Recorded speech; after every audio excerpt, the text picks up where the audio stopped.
মা যখন টিউশন টিচারকে ফোন করবে বলে। আজকেই আমি তোর টিউশন টিচারকে ফোন করব আর ফোন করে জিজ্ঞাসা করব তুই কেমন পড়াশোনা করছিস। দাঁড়া আমি ফোনটা করছি। মা করো করো, আজকে ফোন করো। করো না ফোন, আজকে তো স্যার কিছুই বলবে না, কারণ আজকে তো আমি সব পড়া পেরেছি। তোর মাসি ফোন করছে, দাঁড়া আগে মাসির সাথে কথা বলে নি। রাখ। ঠিক আছে, আজ আর তোর মাস্টারকে ফোন করছি না, অনেক রাত হয়ে গেছে, কালকে আবার ফোন করব। আচ্ছা ঠিক আছে। সেদিন তো তাহলে তোর মাস্টারকে ফোন করা হলো না, আজকে তাহলে আমি তোর মাস্টারকে ফোন করব। ফোন করে জিজ্ঞাসা করি কেমন তুই পড়াশোনা করছিস।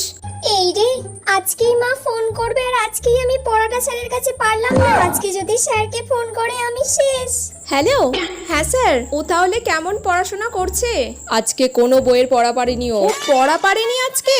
না, আমি কান ধরে বাইরে বের করে দিয়েছিলাম। ঠিক আছে, আপনি রাখুন।